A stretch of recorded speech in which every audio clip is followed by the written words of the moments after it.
I just wanted to just ask you a little bit more about the core principles of learning, because I noticed you mentioned this quite a few times. What exactly is the core principles of learning, and how would this help me with good learning design?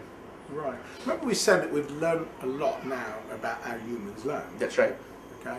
And information must be taken in, must be retained, Sure. must be organised, understood, and then translated into new learning, whether that's in terms of understanding something or being able to do something better, right? Right. Now, if you look at all the literature extensively across experimental psychology, cognitive psychology, the growing field of cognitive neuroscience, what you can glean from this is a set of understandings about the way people learn. Right. Now, these are kind of guiding principles. They're kind of lenses of looking at the way students learn.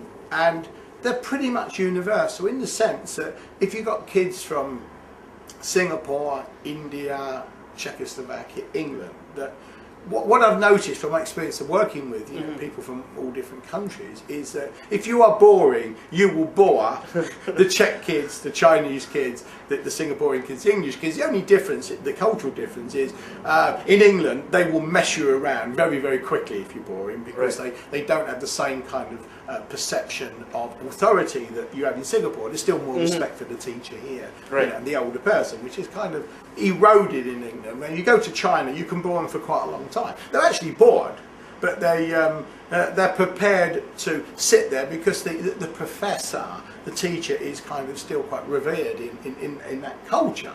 However, even now, I've heard it in China that now, if you're boring, the students start messing around. So the kind of basic point is that these principles apply universally. Right. Okay. And there's a copy of them here, Mark, and we'll go through these. We go through them kind of quickly now because they can be illustrated later. But these principles, if they're applied, will enhance the learning process. If the extent to which they're not applied will make the learning process boring, difficult for the learner.